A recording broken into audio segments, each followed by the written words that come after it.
동방박사의 오디오북.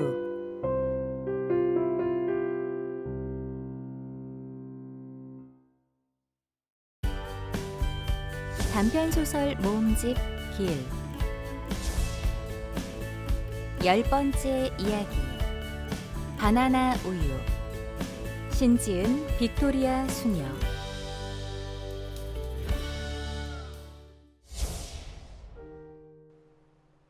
늦여름이 지나가는 무렵, 그래도 바람은 기분 좋게 그녀의 머리카락을 스쳐간다.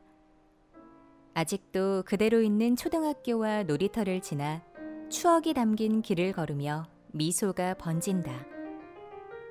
그 길을 지나가며 그녀는 파란 하늘을 한번 올려다본다.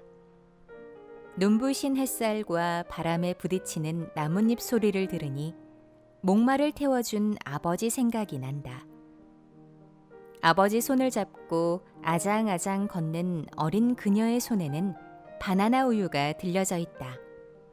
아버지가 사주신 바나나 우유 하나에 세상 모든 기쁨을 다 안다는 듯한 까르르 까르르 웃음소리와 함께 익숙한 길을 걷고 있는 그녀의 손에는 바나나 우유와 보름달 빵이 들은 검은색 비닐봉지를 들고 있다.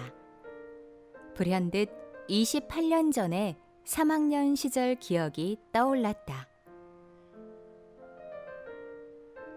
나는 학교가 파한 후 집으로 곧장 가지 않고 놀이터로 갔다.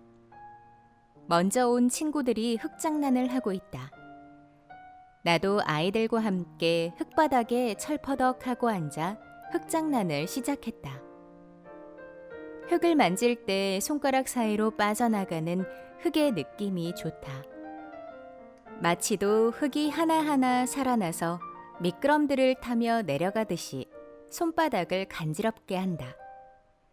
흙장난을 하다가 놀이터를 휙 둘러보니 100년은 넘어 보이는 은행나무가 있다. 은행나무 곁에는 백설공주를 지켜주는 7 난쟁이들 마냥 작은 돌들이 돌담처럼 둘러싸고 있다. 그 주변에 동네 아이들이 모여 소꿉놀이를 시작한다. 서로가 엄마 역할을 하겠다고 야단이다. 나도 얼른 그 틈을 타고 들어간다. 역할이 정해지지 않아 수십 번이 넘게 가위바위보를 했다. 마침내 엄마 역할이 정해지고 엄마가 된 아이는 부산스럽게 밥 지을 준비를 한다. 엄마 흉내를 곧잘 내고 있는 그 아이는 딸아이에게 제법 엄마 같은 콧소리를 내며 심부름을 시킨다. 은지야, 가서 콩나물 500원어치만 사와라. 말이 떨어지기가 무섭게 아이는 쪼르륵 문을 열고 나가는 흉내를 내며 5걸음 떨어져 있는 화단에서 잡초 한 움큼을 뜯어와 엄마에게 자랑스럽게 내보이며 칭찬을 기다린다. 그러나 엄마 역할을 하는 아이는 어디서 가져왔는지 신경 쓰지도 않고 부서진 빨간 화분을 콩콩콩 돌로 깨부수며 빨간 고춧가루 만들기에 정신이 없다.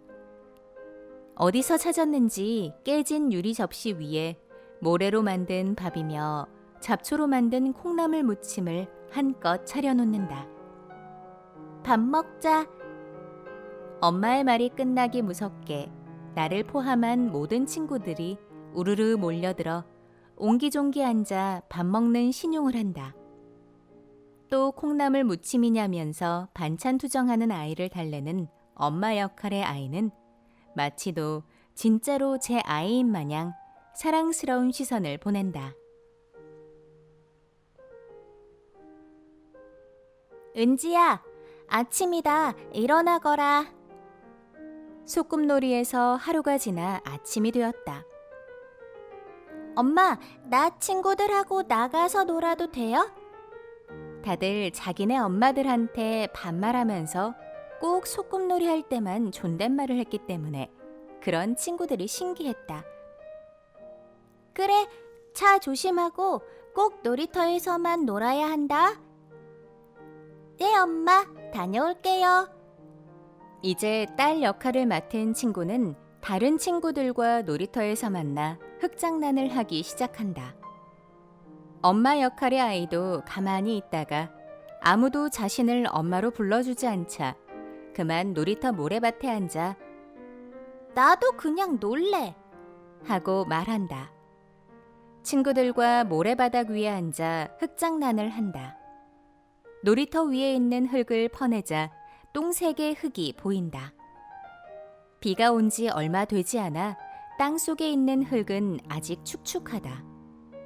너나 할 것 없이 똥색 흙으로 공을 만든다. 누가 안 깨지는 공 만드는지 내기할래? 좋아. 누가 더 단단한 공을 만들지에 온통 집중한다. 처음에 조그맣던 공이 흙을 더딥히니 주먹만한 공이 되었다. 이제 누구의 공이 더 단단한지 게임을 시작한다. 우리가 놀이터에서 노는 사이 많은 사람들이 지나쳐간다. 순간적으로 누군가 나를 쳐다보는 듯한 느낌이 들어 고개를 들었다. 엄마다. 나와 눈이 마주칠세라 엄마는 고개를 획 돌리고 가버린다. 나 또한 금세 눈을 피한다. 나는 아무도 못 본 척 다시 공놀이에 열중한다. 조심조심 금이라도 갈세라 땀을 삐질 흘린다. 그러나 공들인 것도 소용없이 내 공이 제일 먼저 깨지고 만다. 속상함에 오른발을 땅바닥에 쿵 찍었다. 내 눈에서 열이 나면서 양볼에 물이 흘러내린다. 친구들은 울지 말라고 말을 건다. 친구들이 내 눈물을 닦아준다. 나도 눈물을 훔치고 친구들을 응원한다.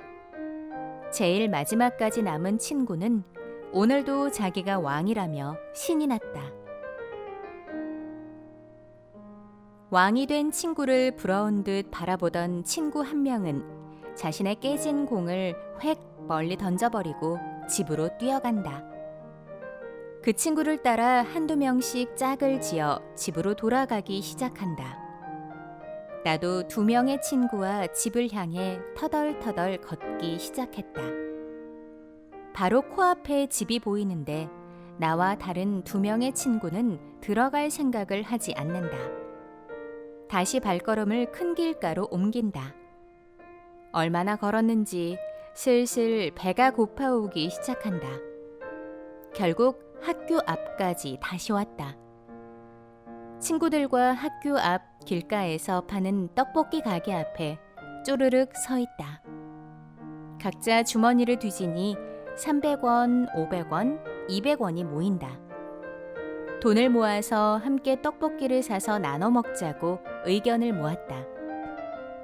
떡볶이집 주인 아주머니는 1,000원어치보다 많은 양의 떡볶이를 건네주셨다. 한 접시가 금방 끝났다. 그중 제법 통통한 친구는 아쉬운지 입맛을 다신다. 그래도 매콤달콤한 떡볶이 한 접시에 우리 모두 얼굴에 미소를 지어줬다. 날은 점점 더 어두워져 간다. 그런데도 나는 집에 들어가기가 싫다. 엄마의 말소리가 귓가에 들리는 듯하다. 아까 놀이터에서 뭐 하고 놀았니? 엄마가 하는 말은 귀담아 듣지 않는 거니? 어디서 여자아이가 함부로 땅바닥에 앉아서 흙장난하고 노니? 너의 그런 모습에 엄마는 창피해 혼났다. 네 옷을 봐. 흙으로 더럽혀져 있잖니. 우리 동네 여자아이들 중에 누가 너와 같이 그런 더럽혀진 옷을 입고 다니는지 네 눈으로 한번 찾아봐. 네 손은 어떠니? 손톱 밑에 검은 때 좀 봐. 다시는 흙바닥에 앉아서 놀지 마라. 여자애가. 그래서 나는 더 집에 들어가기가 싫다. 친구 한 명이 집에 들어가겠다고 한다. 나는 조금만 더 놀다 들어가자. 우리 슈퍼마켓 구경 갈래? 하고 꼬신다. 친구는 잠시 고민하더니 좋다며 따라 나선다. 슈퍼마켓에 들어가 먼저 한 바퀴를 휙 돈다. 친구가 과자 코너 앞에 섰다. 나는 바나나 킥이 좋아. 나는 새우깡. 아니야, 초코파이가 제일로 맛있어. 저마다 자기가 좋아하는 과자 이름을 외쳐댄다. 뭐가 그리 좋은지 서로 낄낄거리고 있다. 이제는 아예 집에 들어갈 생각을 잊어버린 듯하다. 다시 슈퍼마켓을 돌다가 한 친구가 여러 종류의 음료수들이 있는 냉장고 앞에 섰다. 저마다 목이 말랐는지 침을 꼴깍 삼킨다. 주머니에 돈이 없음을 누구보다도 잘 알고 있는 우리들은 아쉬움을 뒤로 한 채 슈퍼마켓을 걸어 나온다. 그리고 슈퍼마켓 입구에 있는 의자에 셋이 걸터 앉았다. 한 친구가 말한다. 나 저 사이다 먹고 싶어. 난 콜라. 넌? 아이도 조심스레 말한다. 나도 사이다. 한 친구가 갑자기 말한다. 그럼 우리 먹고 싶은 음료수 몰래 하나씩 들고 나올래? 반죽구멍처럼 생긴 친구의 눈은 토끼 눈처럼 커졌고 다른 친구는 깜짝 놀라 들고 있던 신발 주머니를 떨어뜨렸다. 마른 침을 꿀꺽 삼키며 아무 말 없이 서로의 얼굴을 쳐다본다. 무슨 거사를 앞둔 사람 마냥 눈에서는 빛이 난다. 떡볶이 때문인지 거사를 앞두고서 긴장이 돼서인지 목이 더 마른 듯이 느껴진다. 서로 아무도 말이 없다. 단추구멍 같은 눈을 가진 친구가 먼저 말을 꺼낸다. 우리 시작할까? 나 사이다가 너무 먹고 싶어. 그럼 우리 도둑질하는 거야? 몸집이 큰 아이는 겁먹은 표정으로 묻는다. 나도 무언가 결심했다는 표정으로 한마디 거둔다. 좋아, 처음이자 마지막인 거야. 그치? 셋은 머리를 맞대고 나름 계획을 세운다. 이렇게 하는 거야. 우리가 뭔가 사는 척을 하면서 음료수 코너 앞에 가는 거야. 그리고는 한 사람이 주변을 살피고 다른 두 사람이 신발 주머니에 재빨리 먹고 싶은 음료수를 넣는 거야. 어때?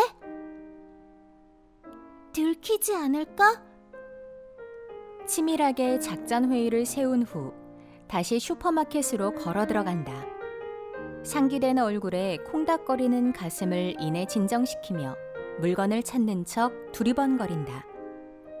심장은 시간이 지날수록 더 크게 요동친다. 마침내 목표물 앞에 선다. 그리고 주변을 살핀다. 계산대에서 주인 아저씨는 다른 아주머니가 가져온 물건을 계산 중이다. 망을 보던 친구는 빨리 움직이라고 손짓을 보낸다. 번개와 같은 속도로 사이다 하나를 신발 주머니에 집어넣는다. 망을 보던 친구는 우리에게 더 빨리, 더 빨리 라는 표정으로 이야기하는 듯하다. 그러더니 다른 친구 하나가 원하는 음료수를 잽싸게 가방에 쏙 넣는다. 어찌 된 건지 눈에서 레이저빔이라도 나올 것만 같다. 게다가 심장은 이미 콩닥거리다 못해 밖으로 튀어나올 기세다. 그들은 젠걸음으로 슈퍼마켓에서 멀지 않은 놀이터로 온다. 세 개의 쿵쾅거리는 심장 소리가 서로 더 빠르다며 경쟁하는 듯하다. 아무도 보지 못했다고 확신하며 가슴을 진정시킨다. 더 목이 타는 것을 느끼며 훔쳐온 음료수를 꺼낸다. 나는 먼저 사이다를 집어들고는 꿀꺽꿀꺽 들이킨다. 친구들도 따라 음료수를 꺼내든다. 단숨에 들이킨다. 떨리는 가슴이 진정되고 나니 슈퍼마켓에 가득 쌓여있던 과자가 떠오르기 시작한다. 나는 친구들에게 다시 말을 건넨다. 나 새우깡 먹고 싶어. 뭐? 또 하자고? 한 번 해봤으니까 이번에 좀 더 쉬울 거야. 배에서 꼬르륵 소리가 들린다. 두 친구는 잠시 고민하더니 단추구멍 눈을 가진 친구가 결심에 찬 표정을 짓는다. 친구의 표정 변화를 느낀 나는 기세를 몰아서 정말 마지막으로 딱 한 번만 들어갔다 오자. 너희들도 배고프잖아. 배 안 고파? 하고 부추긴다. 두 친구는 우물쭈물 결정을 내리지 못하고 있다. 나는 더 이상 못하겠어. 하지 말자. 실랑이가 오간다. 거의 울상이 된 제법 몸집이 큰 친구에게 딱 한 번만 들어갔다 오자고 조른다. 결국 우리는 정말 마지막이라고 다짐하면서 다시 슈퍼마켓에 들어가기로 결정한다. 이번엔 우리가 원하는 목표물에 먼저 다가간다. 그리고 이번엔 더 재빨리 원하는 물건을 순식간에 집어넣는다. 뽀스락, 과자 봉지 소리가 유난히 더 크게 울린다. 가슴을 졸이며 두리번거리면서 빠져나오려는 순간 주인 아저씨의 무서운 목소리가 우리의 발걸음을 얼어붙게 만들었다. 너희들 거기 가만히 있어봐라. 우리는 온 몸이 급 냉동 상태가 되어버린다. 너희들 신발 주머니 안에 뭐가 들어있는지 꺼내봐라. 굴에 갇혀 호랑이와 마주하고 있는 느낌이 이러할까? 호랑이 굴에 들어가도 정신만 차리면 살아나올 수 있다고 했다. 정신을 차리자 하고 되뇌어도 이내 양볼에는 뜨거운 눈물이 주르륵 흘러내린다. 제법 몸집이 큰 친구는 두 손바닥을 붙인 채 싹싹 빌고 있다. 그리고 울음 반 눈물 반인 채로 이야기한다. 아저씨, 잘못했어요. 다시는 안 그럴게요. 용서해 주세요. 잘못했어요. 우리는 바람에 떨리는 나뭇잎처럼 떨면서 울고 있다. 하지만 아저씨는 무척이나 단호하다. 너 집 전화번호 대봐라. 아저씨, 제발 엄마에게만은 알리지 말아주세요. 잘못했어요. 우리는 더 큰 소리로 운다. 아저씨는 단호하다. 어서 집 전화번호 불러라. 우리는 꺽꺽 우는 소리에 잘 알아들을 수 없는 목소리로 전화번호를 부른다. 울음이 멈추질 않는다. 아저씨는 당장 수화기를 들지 않으신다. 그리고 우리를 바라보면서 다시는 절대 나쁜 짓 하지 말라며 호되게 꾸중하시며 부모님께는 전화하지 않겠다고 말씀하신다. 우리는 다시 한번 잘못을 청하고 슈퍼마켓을 빠져나온다. 얼마나 울었는지 앞이 잘 보이지 않는다. 집을 향해서 터덜터덜 걸어가는데 저 멀리서 아빠의 모습이 보인다.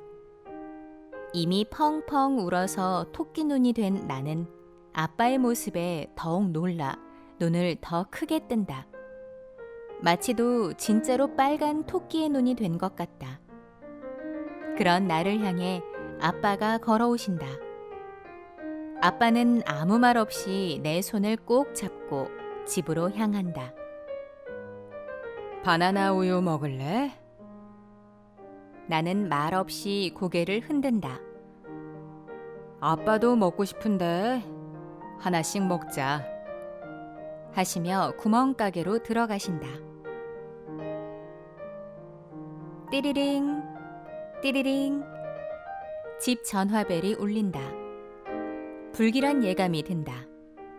그러지 않아도 아직까지 딸아이가 집에 들어오지 않아 무슨 일이 생긴 건 아닌지 안 좋은 생각들을 하고 있었다. 여보세요? 여보세요? 여기 현대 슈퍼마켓이에요. 댁의 따님 이름이 은지죠? 예. 무슨 일 때문에 그러십니까? 다름이 아니고 방금 저희 가게에서 전화를 끊고서 생각을 했다. 우리 딸이 왜 그랬을까? 무슨 일이 있었던 것일까? 혼자 중얼거린다. 마음이 저려온다. 나는 대충 겉옷을 걸쳐 입고 아이를 데리러 급하게 나간다. 저 멀리 터덜터덜 걸어오는 딸아이가 보인다. 연신 눈가를 훔치면서 고개를 숙인 채 터덜터덜 걸어오는 모습이 꼭 손 빠진 인형이 걸어오는 것 같다. 조용히 딸아이를 향해 걸어간다. 딸아이가 놀랬는지 빨갛게 부은 눈을 댕그랗게 뜨고서 나를 쳐다본다. 아무 말 없이 아이의 손을 잡았다. 아이의 손이 떨린다. 바나나 우유 먹을래? 딸아이는 말없이 고개를 흔든다. 아빠도 먹고 싶은데 하나씩 먹자. 하며 구멍가게로 딸아이를 데리고 들어간다.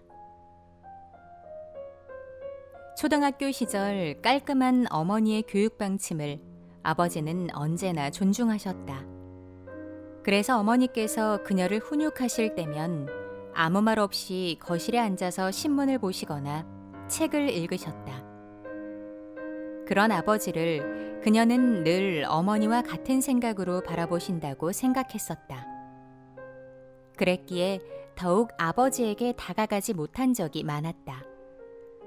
그런데 아버지께서 바나나 우유를 사주신 그날 밤, 아버지께서는 어머니의 교육 방법을 동조하신 것이 아니라 어머니 뒤에서 어머니께 야단 맞고 있는 그녀를 향해 힘을 내라고, 어머니가 말씀하시는 것이 세상의 모든 것이 아니라고 그녀에게 힘을 주고 있었다는 것을 깨닫게 되었다. 그날 아버지는 바나나 우유를 손에 쥐어주시고서 엄마한테는 오늘 있었던 일 비밀로 하자 하고 말씀하셨다. 그녀는 11년을 먼 이국 땅에서 한 남자의 아내와 한 아이의 엄마로 지내왔다. 그녀의 아이가 어느 날 아이스크림을 입에 물고 집에 들어왔다. 누가 준 것이냐고 물었더니 먹고 싶어서 슈퍼마켓의 냉장고에서 아이스크림을 꺼내왔다는 것이었다. 아이스크림에 대한 금액을 지불했는지 물어보자 아이는 무슨 말인지 모른다. 하긴 5살 된 아이가 무엇을 알겠는가. 아이의 손을 잡고 가게로 가서 주인 아주머니께 아이가 모르고 아이스크림을 가지고 왔다고 말씀을 드리고 아이에게 용서를 청하라고 말했다. 이 일을 통해서 아이는 무엇이 옳고 그른 것인지 배워가게 될 것이다. 그녀가 그랬던 것처럼. 그리고 그녀는 그녀의 아이를 향해 물었다. 바나나 우유 먹을래?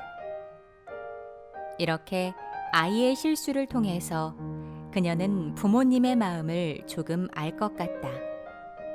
어머니의 교육 방법도 아버지의 숨은 사랑도.